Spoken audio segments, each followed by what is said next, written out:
കൈലാഷോ? കേറി വാ മോനെ.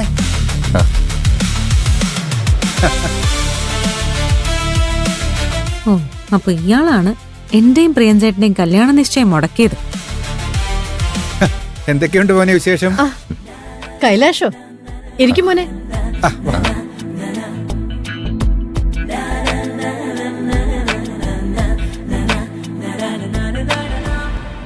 ആന്റിയുടെ ആരോഗ്യം എങ്ങനെയുണ്ട്? ശരീരത്തിന് കുഴപ്പമൊന്നുമില്ല മോനെ, മനസ്സിനാണ് അസ്വസ്ഥത ഉള്ളത്. ആ അസ്വസ്ഥത ആന്റി തന്നെ വരുത്തി വെച്ചല്ലേ? എന്താ മോനെ പറയുന്നത്? ശോഭ എന്ത് ചെയ്തു?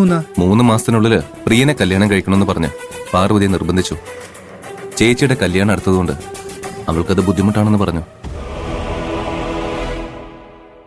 പിന്നീട് അവളെ നിർബന്ധിച്ചപ്പോ പാർവതി പ്രഷറിൽ അറിയാതെ തനിക്ക് പകരം മറ്റാരെങ്കിലുമായി പ്രിയന്റെ കല്യാണം നടത്തിക്കൊള്ളാനായിട്ട് പറഞ്ഞുപോയി. അഹങ്കാരി. സുമേ, നീ വെറുതെ കാര്യം അറിയാതെ അഭിപ്രായം പറയാൻ നിൽക്കരുത്. നീ എന്താ ശോഭ ഇതിനെക്കുറിച്ച് ഞങ്ങളോടൊന്നും പറയാത്തത്? വെറുതെ അല്ല പ്രിയന്റെ മുഖത്ത് വാട്ടമുണ്ടായിരുന്നത്. നീ എന്തിനാ ശോഭ ഇത്രയും പെട്ടെന്ന് കല്യാണം നടത്തണമെന്ന് നിർബന്ധം പിടിക്കുന്നത്? പ്രിയന്റെ ജാതകം ഞാൻ നോക്കിച്ചു കേട്ടാ. 3 മാസത്തിനുള്ളിൽ അവന്റെ കല്യാണം നടന്നില്ലെങ്കിൽ പിന്നെ അവന് കല്യാണയോഗം ഇല്ലെന്നാ ജോത്സ്യർ പറഞ്ഞത്. ഓ, അപ്പൊ അതാണ് വിഷയം. ആന്റി, ദയവ് ചെയ്ത് തിരക്ക് കൂട്ടരുത്. പാർവതിയും പ്രിയനും എന്തായാലും കല്യാണം കഴിക്കും. അതിന് പ്രിയൻ ചേട്ടൻ മാത്രം തയ്യാറായിട്ട് കാര്യമില്ലല്ലോ, അവളും കൂടി തയ്യാറാവണ്ടേ? പാർവതിയും പ്രിയനും തമ്മിൽ ചെറിയ അഭിപ്രായ വ്യത്യാസം ഉണ്ടായിട്ടുണ്ട്. പക്ഷേ അതൊക്കെ ഉടനെ മാറും ആന്റി. കാരണം പാർവതി പ്രിയന് വേണ്ടി ജനിച്ചവളാ. അല്ല, അവന് വേണ്ടി ജനിച്ചതേ എന്റെ മോള് തുളസിയാ.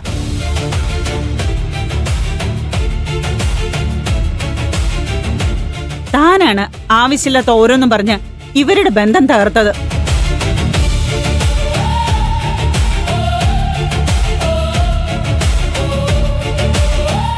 അമ്മേ പ്ലീസ്, അങ്ങനൊന്നും പറയല്ലേ. പാർവതിയുടെ വാക്കുകള് നിങ്ങളെല്ലാരും ഒരുപാട് വേദനിപ്പിച്ചിട്ടുണ്ടാവുമെന്ന് എനിക്കറിയാം. പക്ഷേ ആന്റിക്ക് അവളെ എന്തുമാത്രം ഇഷ്ടമാണെന്നും എനിക്കറിയാം. അതുകൊണ്ടല്ലേ പാർവതിക്ക് വേണ്ടി താലി പോലും വാങ്ങിവെച്ച് ആന്റി കാത്തിരിക്കുന്നത്. ഓ, അപ്പച്ചയ്ക്ക് അവളെ അത്രയ്ക്കങ്ങ് പിടിച്ചോ? പെട്ടെന്ന് എടുത്തു ചാടി ഒരു തീരുമാനം എടുക്കാതിരിക്കുന്നതാണ് നല്ലത് ശോഭ. പാറുവിനെ കുറച്ച് സമയം കൊടുക്ക്. അവൾ നിന്റെ അവസ്ഥ മനസ്സിലാക്കി കല്യാണത്തിന് തയ്യാറാവും.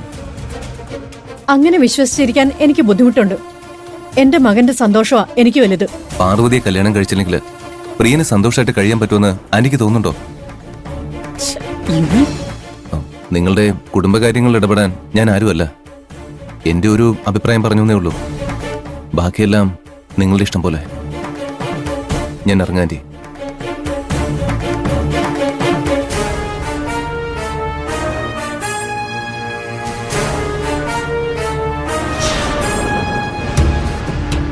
കൈലാഷ് എന്തിനാ ഇവരെ ഒരുമിപ്പിക്കാൻ നടക്കുന്ന? അവന് പാറുവിനെ ഇഷ്ടമായിരുന്നില്ലേ? ഇവൻ ശരിക്കും നല്ലവനാണോ അത് നല്ലവനെ പോലെ അഭിനയിക്കുകയാണോ? ഒന്നും വ്യക്തമാവുന്നില്ലല്ലോ. ചേച്ചി എന്താ ആലോചിക്കുന്നേ? ഏയ് ഒന്നുമില്ല, നീ വാ.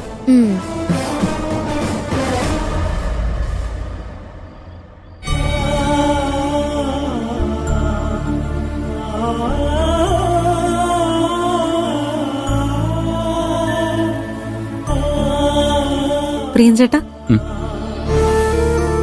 എന്താ ഇവിടെ ഒറ്റയ്ക്ക് വന്നിരിക്കുന്നേ? ഒന്നുമില്ല.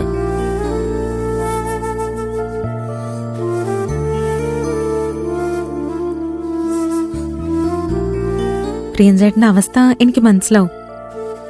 പാറുവിന്റെ കൂടെ പ്രിയൻ ചേട്ടൻ ഒരു ജീവിതം സ്വപ്നം കണ്ടിരുന്നു. പെട്ടെന്ന് അതൊന്നും നടക്കില്ല എന്ന് മനസ്സിലാവുമ്പോ യാഥാർത്ഥ്യം അംഗീകരിക്കാൻ പറ്റാതെ വരും. മാനസികമായി ആകെ തകർന്നു പോവും. അതല്ലേ അവസ്ഥ? നിനക്കിതൊക്കെ എങ്ങനെ അറിയാം? ദർശന പറഞ്ഞോ? ഇല്ല, കൈലാഷ് സാറാ പറഞ്ഞത്. 3 മാസത്തിനുള്ളിൽ പ്രിയനെ കല്യാണം കഴിക്കണമെന്ന് പറഞ്ഞ് പാർവതി നിർബന്ധിച്ചു. ചേച്ചിയുടെ കല്യാണം അടുത്തതുകൊണ്ട് അവൾക്കത് ബുദ്ധിമുട്ടാണെന്ന് പറഞ്ഞു. പ്രണയിക്കുമ്പോ ഇങ്ങനെയുള്ള പ്രശ്നങ്ങൾ ഉണ്ടാവുന്നത് സാധാരണമല്ലേ? അതിനിങ്ങനെ തകർന്നിരിക്കേണ്ട കാര്യമുണ്ടോ? ഞങ്ങൾ കണ്ട ഉടനെ പരസ്പരം പ്രണയിക്കാൻ തുടങ്ങിയവരല്ല തുളസി. ഞങ്ങളുടെ പ്രണയം ഈ ഘട്ടം വരെ എത്താൻ ഞങ്ങൾ രണ്ടുപേരും ഒരുപാട് പോരാടിയിട്ടുണ്ട്. അതറിയാവുന്നതുകൊണ്ട് കൈലാഷ് സാർ ഞങ്ങൾക്ക് വേണ്ടി സംസാരിക്കാൻ വന്നത്. ഒരു കമ്പനിയുടെ MD തൊഴിലാളിയുടെ പ്രണയത്തിന് വേണ്ടി എന്തിനാ ഇത്രയും സപ്പോർട്ട് ചെയ്യുന്നതെന്ന് എനിക്ക് മനസ്സിലാവുന്നില്ല. എനിക്ക് മുമ്പ് അദ്ദേഹം പാറുവിനെ ഇഷ്ടപ്പെട്ടിരുന്നു. പക്ഷെ പാറുവിന് എന്നെ ഇഷ്ടമാണെന്നറിഞ്ഞപ്പോൾ അദ്ദേഹം അവളുടെ ഇഷ്ടത്തെ ബഹുമാനിച്ച് പിന്മാറി. ഇത്രയും കാശുള്ള ഒരുത്തം പുറകെ നടക്കുമ്പോ പാറുണ്ട് സമ്മതിച്ച പോരെ? വെറുതെ എന്റെ ജീവിതം തകർക്കാൻ പ്രിയൻചേട്ടനെ ചാക്കിലാക്കേണ്ട കാര്യം ഉണ്ടായിരുന്നോ? കൈലാഷ് സാറിന്റെ അതേ അവസ്ഥ തന്നെയാ നിനക്കും എനിക്കറിയാം. ഞാൻ പാറുവിനെ സ്വീകരിച്ചപ്പോൾ നീ എത്രമാത്രം വേദനിച്ചു കാണുമെന്ന് എനിക്ക് ഊഹിക്കാൻ മാത്രമേ കഴിയൂ.